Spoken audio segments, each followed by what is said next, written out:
the follower of Gita and the five. No, why you are thinking religion is without science? Why you are thinking? Yes. The question is here. Yes, he will answer. This religion cannot be without science. Yes. How is it possible? If it is said in Upanishads, Manohi dividham pruktam, shuddham cha shuddham, shuddham kama sankalpyam, ashuddham kama vijad, shuddham kama vivarjitam, ashuddham kama sankalpam. What is the technology? The mind is two types. When you tell Pure religion, and impure. when you tell religion, there are two kinds of. One of that is the conventional religion. If you tell nature is God, there in the world currently, when people tell that they are religious, these people are already enlightened people. Love is God. We are not talking of those people. We are talking of the people who tell there is certain basic common thing. For example, the common belief that God is omniscient, omnipresent and omnipotent. This is there in all the religions. Okay, God can do anything else. Our fate is controlled by an external entity, not being, entity. These are the things which constitute the core of religion, which is actually followed. Let us not talk of the higher religion people or enlightened people who tell love is God, helping poor people is God. We are not talking of that. We are talking of those people who really believe that earth is 4,000 years old. Those people who really believe that vaccination should not be done. Those people who really believe that there should not be any kind of research on cells. On cells, there should not be any. This number is huge. What this statistics is huge number of people. It is those people who, when they tell that religious people do not follow science. Actually, they are not telling these people. Basically, ये जो चीज बोलते हैं, they are ignorant. They may belong to particular religion. That is just a minute. They might be Yeah, preaching it. that point. Yes. They might be But you preaching. will be stressed throughout the day. Go on, They might be preaching in the pretext of some religion. Yes. But they are basically ignorant people. Could be. अभी ignorant people अगर कुछ भी teach करें तो religion is not. So who will make them knowledgeable? That is what the path. Yeah, that is point. That Rule is- that the people has the capacity to make himself knowledgeable. Because it is not that basically this science, this physical science, what we are watching, that is the truth. I am sure that is truth because we are watching and experimenting, and that is also truth. Your mind has. We have a mind. We have a mind. I will not making any controversy. What is first, brain or mind? I will be not there because it would be remaining unsolved. If you think, I'll tell that. कुछ चीज ऐसा है। I'll tell your point. कुछ चीज ऐसा है आपने अभी तो जो बात सभी नहीं कर रहा है. Amit Goswami, you know, Das ji, Amit Goswami, the biggest scientist. नहीं अभी साइंटिस्ट Everyone is inquiring. तसली नहीं कोई बात ही नहीं है. Second part is there are certain things that you can only understand by experience.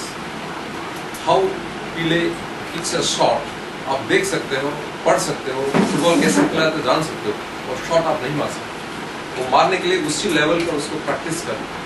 Now अगर आप बोलोगे उसको आप कागज में लिख दो कैसे प्रैक्टिस करना है, मैं 20 आदमी को कराना चाहूँगा, अगर सब कोई कर लेगा तो वो सच है, सब कोई नहीं किया तो मिथ्या है. It's not agreed. That's wrong it. That is example. ऐसे ही. For science it is true. Suppose I do something, I use a mobile phone, I used to talk to Kannada, it should be repetitive. That's perfectly okay. But same thing अगर practice का when you make a journey inside, same thing is not true there. वहाँ पर experience something comes in picture which is beyond mind, beyond material reality. उस जब तक that nature is not understood, any discussion would be. And also saying, even we can't say you are wrong. It is very नहीं अभी मामा आपका point बताओ. Mama is telling something. No. Alcoholism, you know, the point is like that. That is the point of art. No, No. what he was telling is that example is not in this. He is telling when you are having an inward journey, you cannot measure it. Okay, you cannot tell that what inward journey I have. I lay down. This is the specific method, and if you don't have the same experience of inward journey, then it is invalid. That was his argument. Okay, I counter this argument by telling, okay, my inward journey into my mental processes cannot be really laid down in scientific terms. Okay, so I cannot really prove that if you do like this. He came. So I was telling, I was getting into your answer. Yes. What you are telling is, I have a mental process, I have an inward journey. It can only be described by experience. It cannot be laid down in concrete terms. Therefore, if another person is not able to do it, that does not invalidate my experience. Is that the question that you put? That is the question. I answer that. It is a fact that your experience cannot invalidate another person's experience. But what are you ultimately trying to do? Are you going to live in the ignorance that your experience cannot be defined in objective terms? Or are you trying to find out a way to understand your internal processes also? Answer is yes. Many of our internal processes we thought is inexplicable has already been understood. Yes. Many things. For example, I'm just giving a good example from his case history just 1 month back.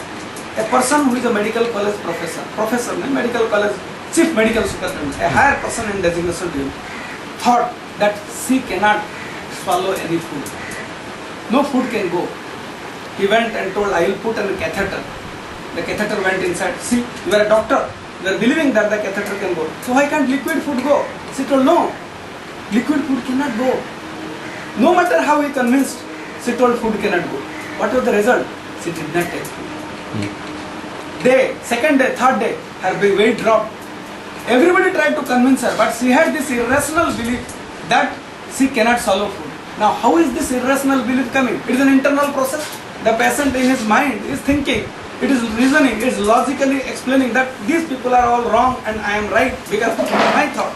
This is a live example I am telling. It is an example of a chief medical superintendent at my place. He herself is a doctor She herself is a doctor. and specialist. She has herself a doctor with 35 years experience. Yes. 30 years of experience. 35. Psychiatric profile name is not told. Then what happened? There is nothing. Now the doctor went on administering medicine because this is called the beginning of psychotic this thing, and the person is possibly having a paranoia, a thing that germs may kill me, or the person may have a feeling that Actually, in this case, this is the obsessive compulsive disorder where the person recognizes that his thoughts are irrational. So what happened? He herself tells, I know but still that there is a way in my GI tract, So- but I believe it cannot go. When you say that look tube at is it. going, she said, I Now understand. this is an internal experience. How can you tell she is wrong? But fact is she is not taking medicine. Yes. So she is right. Look at it. I am having a meditation. I have attained samadhi. Now I will tell, okay, you are telling is not scientific, but that person you cannot tell. That person is not having. This is the precise argument he gave. My argument is at the moment it is less understood. Yes, it is less understood. So we will stop it at this. Or we have certain paths to examine this. What are the various paths available to us? One path is to go into deep spiritualism. One path. Other path is some other path through research, through imaging, through this thing. Now, which of the path will be suitable for a humanity as a whole? I am talking. I am not talking individual things. Yes. I might convince another fellow to have a samadhi, but can I tell 99% people by this follow in this period will have samadhi? Yes. That is where the success I am aiming at. Yes. So, in this particular case of obsessive compulsive disorder called OCD, 6 months the patient was about to die. Then they administer her certain antidepressant, certain antipsychotic medicine which alter your thought. These medicines are wonderful things. You push an injection, they go and travel. They function between the junction of two neurons and a group of neurotransmitters, they block it. But even that did not have effect. So they had nothing. The patient is going to die. Nothing is taken. They lifted her, took to Nimhans in Bangalore. Yeah. The Bangalore person told, no, I have to, it is all or none process. I have to administer electroconvulsive shock therapy called ECT, electroconvulsive therapy. Now it is called modified ECT. So you put an anesthesia and give. She was administered 25 shocks. After this, suddenly she told, I can eat food. Yes. Look at it. Totally recovered. We can totally forget that it is her individual experience. And when I tell this example, let me tell, one of the world's foremost logician, the greatest logician of 20th century, logician, who invented a theorem called God's theorem. It is called God's theorem. Where he put the scientist on the defensive by telling there will always be something mankind can never know mathematically. I do not know the complexities of mathematical theorem, but go and type in Google Kurt Gödel, world's greatest mathematical and logic genius. I can tell you what kind of genius he was there, because when he was walking with Einstein, naturally Einstein is the most famous scientist. After some time Einstein thought that he had no work. He was going to the institute and returning back with Kurt Gödel. So he told, I am coming back along with Kurt Gödel for the privilege of listening to him. My God. That is Kurt Gödel. Kurt Gödel had a similar symptom, but this method was not there. Kurt Gödel died because of starvation. He starved himself to death. So while we tell that there are subjective experiences, the question is in what way to go to decipher. Should we remain satisfied with our ignorance, or should we devise successful methods which can be replicated in a large scale? Yes. Or should we be satisfied that okay, yours and mine and his and okay, happy? Yes. This is the juncture at which you are standing. And what is your answer? My answer is the unique religious method. I don't call scientific method. The unique religious method given by the people like Galileo, Descartes, Hume, Kant, Right. Newton. Right. That is three things: hypothesis, proof, prediction. It is called PPP, postulate, proof, prediction. You give postulate, your own theory, but you must prove that theory. Not just enough. Using this theory and proof, you must predict something is going to happen, and that should be tested. One prediction wrong, you are out. One simple prediction wrong, you are out. It may be as big as Einstein, or as big as Newton. One single experiment this side, that side, that's out. Now this whole thing is called the scientific process, not scientist or not product. This scientific process is a method of inquiry for truth. You read? So one of the method of inquiring for truth is somewhat of the method that you are professing, you are practicing.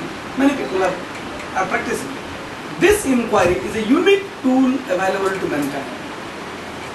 This tool, depending on the PPP, postulate, proof, prediction. Till the method is so rigorous, more rigorous than any religious method known to mankind. 60 years you might have given a theory, you will not be recognized till you devise an experiment and predict this is going to happen. The biggest example of this is Einstein. He devised a theory nobody understood. He told, I can explain these things. They told, no. As long as we don't prove through experiment, we are not going to recognize you. No Nobel Prize for you. 15 years afterwards, situation came to prove. He had predicted and it was proved. So, the method of religious inquiry that I am telling, the example of psychiatry I gave, which is a very, very